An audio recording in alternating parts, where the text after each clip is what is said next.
Hello everyone. आज की video में हम डिस्कस करेंगे कुछ ऐसे बेसिक पॉइंट्स के बारे में जो कि हर किसी को पता होना चाहिए। यहाँ पे जो ये पॉइंट लिखे हुए हैं वन बाय वन करके, इनके बारे में हम डिटेल में डिस्कस करने वाले हैं। तो चलिए वीडियो को स्टार्ट करते हैं और वन बाय वन करके देख लेते हैं ये क्या क्या पॉइंट्स हैं। सबसे पहले देखते हैं ब्लड के बारे में। हमारी बॉडी के अंदर एक नॉर्मल हेल्दी इंसान के अंदर कितना ब्लड होना चाहिए। ये जो ब्लड की क्वांटिटी है ये मेल टू फीमेल वेरी करती है।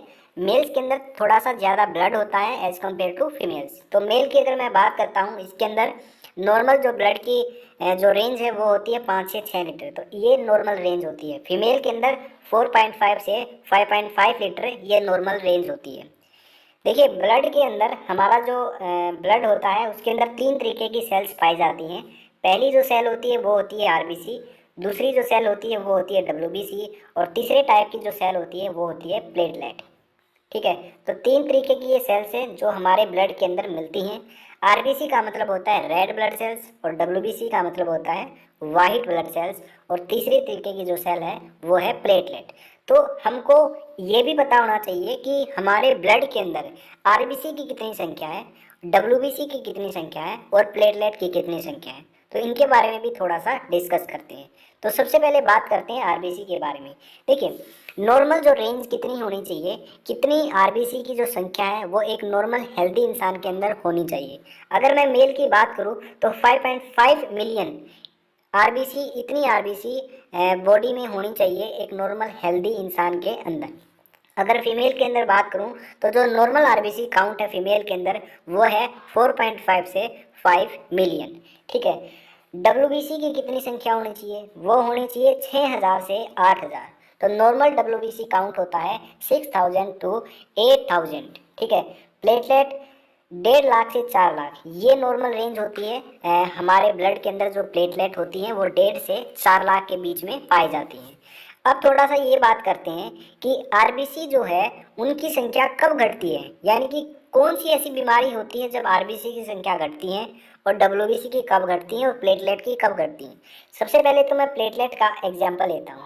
प्लेटलेट डेंगू के अंदर घटती है। अगर किसी व्यक्ति को डेंगू हो गया है तो वहाँ पे उसके अंदर जो प्लेटलेट की संख्या है वो घट जाएंगी। ठीक है, ये जो बात है ये आप सबको ऑलमोस्ट सबको पता होगी। ठीक है, और जो नॉर्मल रेंज है वो है 1.5 लाख से 4 लाख। जैसे ही किसी व्यक्ति को डेंगू हुआ तो 1.5 लाख से नीचे उसकी जो प्लेटलेट की संख्या है वो आ जाती है। ओके, डब्ल्यूबीसी की बात करूँ तो डब्ल्यूबीसी जो काउंट है वो डिक्रीज होता है अगर किसी व्यक्ति को एड्स है तो वहाँ पे डब्ल्यूबीसी की संख्या घट जाती है।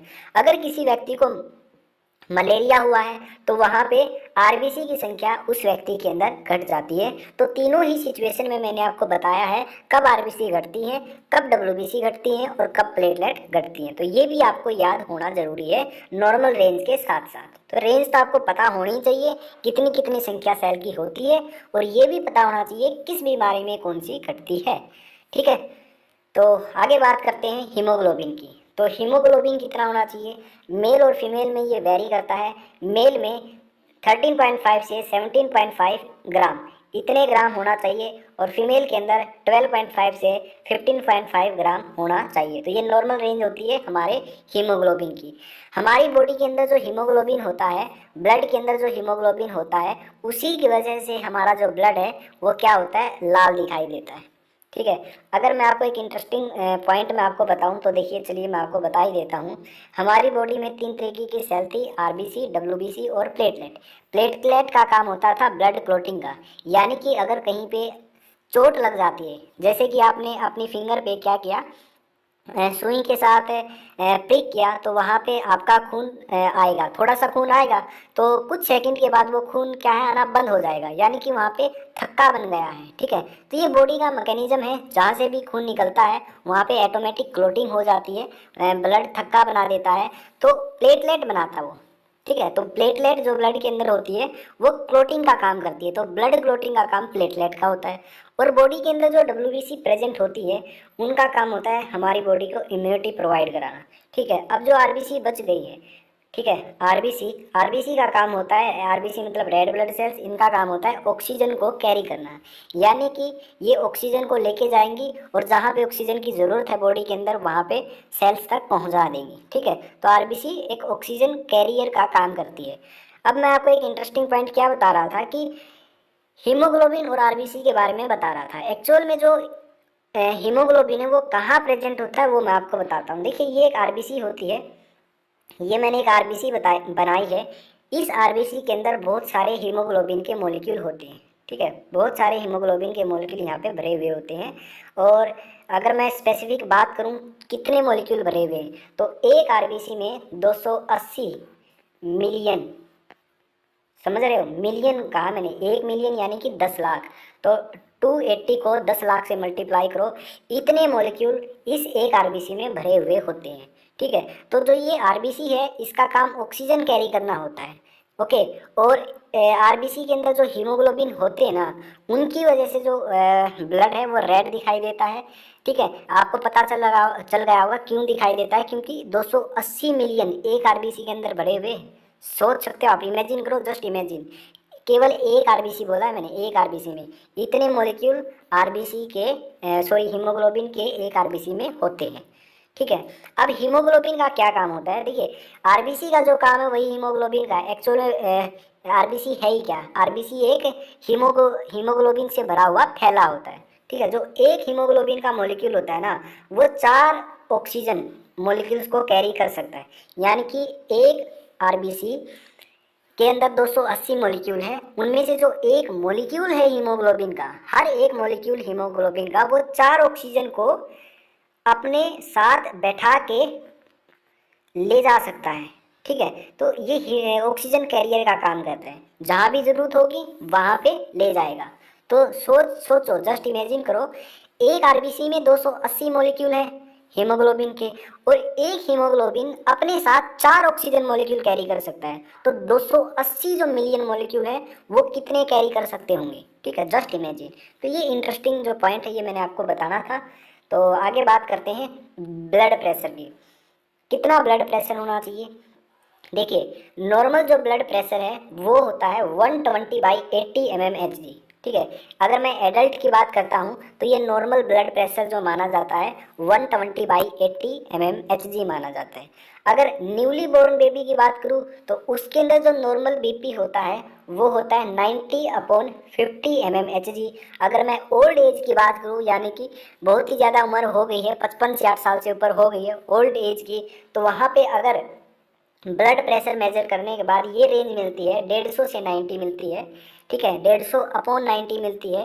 तो ये नॉर्मल रेंज के अंदर इंक्लूड कर लिया जाता है, क्योंकि होता क्या है, जैसे जैसे ओल्ड एज होती है वैसे वैसे जो हमारी जो ब्लड वेसल्स हैं वो क्या होने लगती हैं, सख्त होने लगती है, जिसकी वजह से ब्लड प्रेशर ऑटोमेटिक बढ़ जाता है। तो ओल्ड एज होने के साथ साथ जो ब्लड प्रेशर है वो 150/90 तक पहुंच जाता है, उस कंडीशन में भी ये नॉर्मल माना जाता है, ठीक है। तो ब्लड प्रेशर एज पे भी मैटर करता है, ओके। अगर यही रेंज 150 से 90 किसी एडल्ट के अंदर आती है तो वहाँ पे उसको हाइपरटेंशन है, ठीक है। तो वहाँ पे उसको अपना लाइफस्टाइल चेंज करने की ज़रूरत है, एक्सरसाइज करने की ज़रूरत है, ठीक है। तो अगर ब्लड प्रेशर नॉर्मल, तो मैंने आपको बताया ये तीनों ही कंडीशन है नॉर्मल वाली, ठीक है। तो तीनों कंडीशन में अलग अलग लिखा है। अगर न्यूली बोर्न बेबी है तो ये नॉर्मल होगा, अगर एडल्ट है तो ये नॉर्मल होगा, ओल्ड एज है तो ये नॉर्मल होगा। तो हम कंसिडर करते हैं एडल्ट एज का, तो सारी जो वैल्यू नीचे दोनों वैल्यू हैं वो एडल्ट एज की हैं। अगर एडल्ट के अंदर 120/80 है या इससे कम है, 120/80 से कम है तो ये नॉर्मल होगा। अगर 120/80 से ज़्यादा है तो वो होगा हाइपरटेंशन, ठीक है। जैसे कि 140/90 है वो हाई माना जाएगा, यानी कि उसको हाइपरटेंशन है, उसको एक्सरसाइज करने की ज़रूरत है, उसको अपना लाइफस्टाइल, अपना अपना खाना पीना सब चेंज करने की ज़रूरत है, तभी उसका जो बीपी है, ब्लड प्रेशर है, वो कंट्रोल में आएगा। अगर 150 से 95 mmHg इतना ब्लड प्रेशर मेजर हो रहा है तो इसका मतलब वेरी हाई है, तो डॉक्टर से मिलने की ज़रूरत है, वहाँ पे मेडिसिन लेने की ज़रूरत है, ठीक है। तो ये वेरी हाई ब्लड प्रेशर के अंदर इंक्लूड किया जाएगा। अब यहाँ पे एक दो चीज़ें और मैं आपको बताना चाहूँगा। पहली चीज़ तो ये कि 120/80 mmHg ऐसे ब्लड प्रेशर लिखा जाता है। अब ये जो 120 है ये क्या है, 80 क्या है, ये क्या है, ठीक है। 120 जो ऊपर वाला होता है वो होता है सिस्टोलिक ब्लड प्रेशर, नीचे वाला होता है डायस्टोलिक ब्लड प्रेशर। तो 120 is the systolic blood pressure and 80 is the diastolic blood pressure. अब बात यह आती है कि सिस्टोलिक ब्लड प्रेशर क्या है और डायस्टोलिक क्या है, क्यों इनको अलग अलग बोला गया है। देखिए, जब हमारा जो हार्ट है जब वो कॉन्ट्रैक्ट करता है ना, तो ड्यूरिंग कॉन्ट्रैक्शन कितना ब्लड प्रेशर है, वो होता है सिस्टोलिक। और ड्यूरिंग रिलैक्सेशन, जब अब हमारा ब्लड रिलैक्स कर रहा होता है उस दौरान कितना ब्लड प्रेशर है, वो होता है डायस्टोलिक। आई होप आप इन दोनों में जो कन्फ्यूजन था आपको कभी आपको समझ आया नहीं, वो आज क्लियर हो गया होगा। 120 is the systolic blood pressure, systolic मतलब ड्यूरिंग कॉन्ट्रैक्शन कितना है, और 80 is the diastolic blood pressure यानी कि ड्यूरिंग रिलैक्सेशन कितना ब्लड प्रेशर है वो होता है। ठीक है, और जो ये ब्लड प्रेशर है ये मेजर किया जाता है एक इंस्ट्रूमेंट के द्वारा। ये आपको इंस्ट्रूमेंट यहाँ पे दिख रहा है, ये आपको पता होगा, ये ब्लड प्रेशर इसके द्वारा मेजर किया जाता है। अब तो डिजिटल भी आने लगे हैं, ठीक है, ये मरकरी वाला है, तो इसका जो नाम है वो होता है स्फिग्नोमेनोमीटर। तो जिस इंस्ट्रूमेंट के द्वारा ब्लड प्रेशर मेजर किया जाता है उसका नाम है स्फिग्नोमेनोमीटर। तो ये जो इंस्ट्रूमेंट का नाम है ये भी आपको पता होना चाहिए। देखिए, ये तो था ब्लड प्रेशर के बारे में जो बढ़ा हुआ है, ठीक है। हाई ब्लड, नॉर्मल और हाई ब्लड प्रेशर के बारे में मैंने आपको बताया, लेकिन यहाँ पे लो बीपी के बारे में और मैं आपको बताता हूँ कि लो ब्लड प्रेशर कितना होना चाहिए। यहाँ पे मैंने कहीं लिखा नहीं है लेकिन फिर भी मैं आपको बता देता हूँ। अगर 90/60, अगर सिस्टोलिक तो 90 से कम है और डायस्टोलिक 60 से कम है, 90/60 अगर इससे कम आ रहा है तो इसका मतलब उस व्यक्ति का जो ब्लड प्रेशर है वो लो हो चुका है, यानी कि लो बीपी कंडीशन है। तो हाई बता दी, नॉर्मल बता दी, लो भी बता दी। तो ये सारी सिचुएशन मैं आपको क्लियर कर दी है ब्लड प्रेशर के बारे में। अब बात करते हैं हार्ट रेट की। हार्ट रेट क्या होता है? देखिए, हार्ट रेट यानी कि दिल की धड़कन। हमारा जो दिल है वो 1 मिनट में कितनी बार धड़कता है, कितनी बार बीट करता है, वो होता है हार्ट रेट। अब पल्स रेट क्या है? हार्ट रेट और पल्स रेट एक ही बात है। जब हमारा दिल एक बार धड़कता है तो एक पल्स जनरेट होती है, तो इसका मतलब जितनी बार धड़केगा उतनी ही पल्स जनरेट होगी, यानी कि जितनी हार्ट बीट उतनी ही पल्स रेट। तो इसलिए हार्ट रेट और पल्स रेट इक्वल होती है, ठीक है। तो कितनी हार्ट रेट होती है? अगर मैं नॉर्मल एवरेज हार्ट रेट की बात करूँ तो वो होती है 72 पर मिनट, यानी कि 72, 1 मिनट में 72 बार हमारा जो दिल है वो धड़कता है, ये नॉर्मल हार्ट रेट होती है, ठीक है। अगर 90 से 120 पर मिनट है, इसका मतलब हाई हार्ट रेट है। जो ये हार्ट रेट है ये डिपेंड करती है आप कब मेजर कर रहे हो। आप एक्सरसाइज करने के बाद मेजर कर रहे हो, या कहीं से आप सीढ़ी चढ़ के या उतरने के बाद मेजर कर रहे हो, तो वहाँ पे आपको ये हार्ट जो रेट है ये बढ़ा हुआ भी मिलेगा, ठीक है। एक्चुअल में आपको बताता हूँ, 60 से 100 तक अगर इतनी हार्ट रेट आती है पर मिनट तो ये नॉर्मल मानी जाती है। अगर 60 से 70 आती है तो इसका मतलब हेल्दी हार्ट रेट है। अगर 60 से 70 के बीच में आती है तो इसका मतलब बहुत ही ज़्यादा हेल्दी हार्ट रेट है, ठीक है, कोई दिक्कत नहीं। अगर 60 से 100 तक भी आती है तो भी हार्ट रेट नॉर्मल है, कोई दिक्कत वाली बात नहीं है। अगर 100 से फिर ज़्यादा हो जाती है तो भी नॉर्मल है। एथलीट के अंदर तो ये 120 तक भी चली जाती है, ये भी कोई दिक्कत नहीं है। तो डिपेंड करता है अलग अलग सिचुएशन में कितना है, लेकिन जो एवरेज मानी जाती है वो 72 पर मिनट मानी जाती है और 60 से 100 तक नॉर्मल मानी जाती है, ठीक है। तो ये हमारी हार्ट रेट की कंडीशन हो गई। अब एक और बात देख लेते हैं। जब भी एक बच्चा पैदा होता है, मतलब जो न्यूली बोर्न बेबी होता है, उसकी जो हार्ट रेट है वो ज़्यादा होती है, वो होती है 140 पर मिनट। सोच सकते हो, हमारी जो हम जो एडल्ट हैं हमारी तो कितनी है एवरेज, 72 या 60 से 100 कह सकता हूँ, लेकिन जो न्यूली बोर्न बेबी है उसकी हार्ट रेट ज़्यादा होती है, उसकी होती है 140 पर मिनट। इसलिए जो ब्लड प्रेशर और हार्ट रेट है ये दोनों एज पे भी डिपेंड करती है। तो बहुत सारे फैक्टर्स होते हैं जिन पे ये डिपेंड करती है, ओके। तो न्यूली बोर्न बेबी में 140 होती है। जैसे जैसे टाइम, जैसे जैसे वो 1 महीने का 2 महीने का होता है तो ड्यूरिंग 1 ईयर उसकी फिर 120 हो जाती है, ठीक है। तो पहला जो साल होता है ना, 1 साल का जो बच्चा होता है, 1 साल तक जब वो न्यूली बोर्न होता है, पैदा हुआ होता है, तब तो उसकी 140 होती है। तो टाइम के साथ साथ 1-2 महीने के बाद उसकी 120 हो जाती है। तो ये जो 120 है ये 1 साल तक रहती है, ठीक है। तो ये कुछ स्पेशल पॉइंट थे जो मैंने आपको यहाँ पे बता दिए। अब बात करते हैं बॉडी मास इंडेक्स की, बीएमआई। बीएमआई क्या है? बीएमआई बहुत ही ज़्यादा इंपॉर्टेंट चीज़ है जो आपको समझनी चाहिए। बीएमआई का मतलब होता है body mass index. BMI calculate करने के बाद पता लगाया जा सकता है कि कोई भी व्यक्ति कितना हेल्दी है, ठीक है, या कितना फिट है या अनफिट है। अब ये बीएमआई कैसे कैलकुलेट करते हैं? देखिए, बीएमआई को कैलकुलेट करने के लिए आपकी कितनी हाइट है वो पता होनी चाहिए, आपका कितना वेट है वो पता होना चाहिए। एक फार्मूला होता है, उसकी वजह से बीएमआई कैलकुलेट कर लिया जाता है। देखिए, अगर बीएमआई की वैल्यू जो जितना डाटा यहाँ पे लिखा हुआ है, ये वर्ल्ड हेल्थ ऑर्गेनाइजेशन यानी कि डब्ल्यूएचओ ने दिया हुआ है, ये डाटा बीएमआई का है। अगर आपकी बीएमआई कैलकुलेट करने के बाद आपकी जो बीएमआई की वैल्यू है वो 18.5 से कम आती है, इसका मतलब आप अंडरवेट हो, आप में जो वेट है वो कम है, यानी कि आपको प्रॉपर डाइट लेने की ज़रूरत है। अगर आपकी जो बीएमआई की रेंज है, वैल्यू है, वो 18.5 से 24.9 इसके बीच में आती है, यानी कि आपका जो वेट है वो नॉर्मल है, आप नॉर्मल वेट कैटेगरी के अंदर लाई करते हो। अगर वही वैल्यू बीएमआई की आपकी 25 से 29.9 आती है, इसका मतलब आप ओवर वेट हो।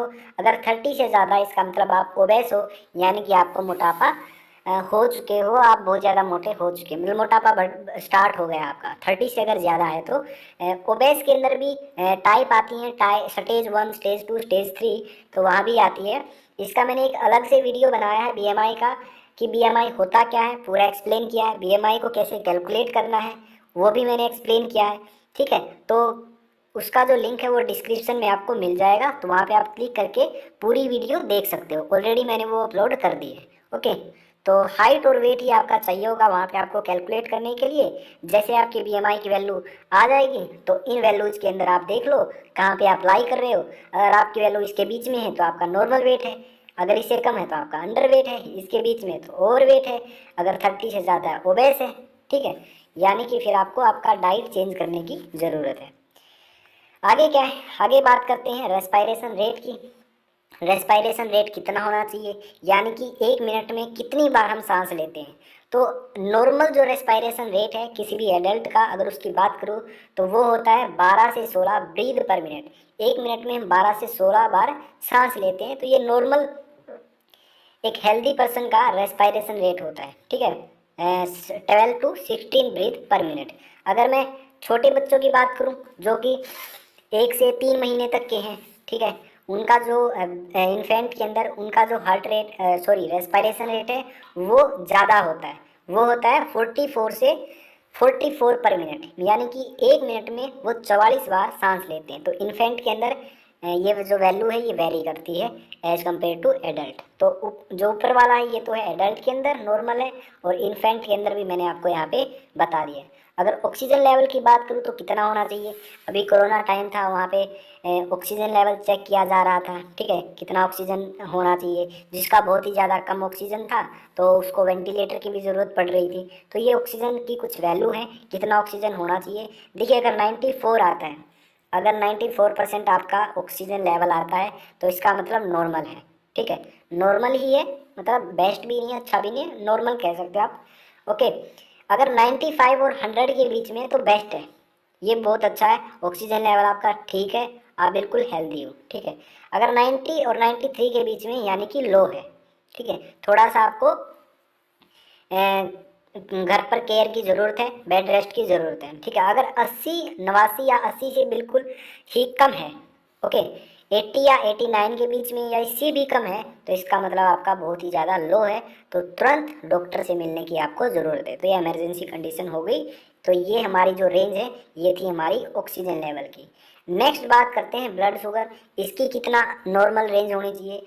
तो नॉर्मल रेंज डिपेंड करती है खाना खाने से पहले आपने ब्लड शुगर टेस्ट कराया है या फिर खाना खाने के बाद, ठीक है, डिपेंड करता है।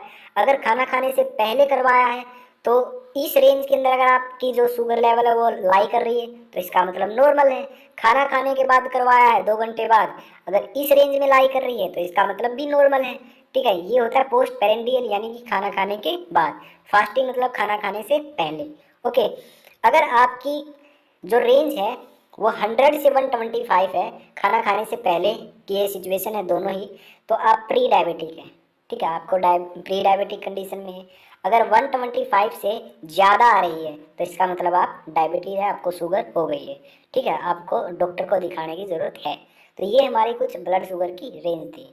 आगे बॉडी टेम्परेचर देखते हैं। नॉर्मल बॉडी टेम्परेचर कितना होना चाहिए? आपका जो बॉडी टेम्परेचर है वो होना चाहिए 37 डिग्री सेल्सियस। अगर डिग्री सेल्सियस की बात करूँ तो 37 होना चाहिए, लेकिन थर्मामीटर में हम मापते हैं फ़ारेनहाइट के अंदर, तो इसलिए आपको फ़ारेनहाइट में पता होना ज़रूरी है।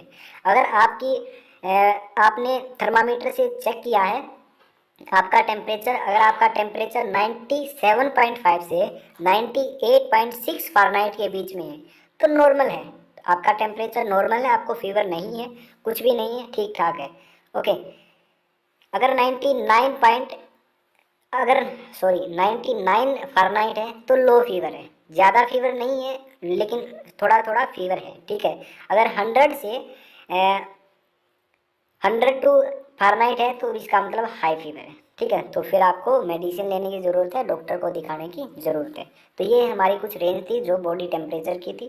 आई होप आपको ये जितने भी पॉइंट्स है ये आपने कॉपी में नोट कर लिए होंगे और लिख लिए होंगे।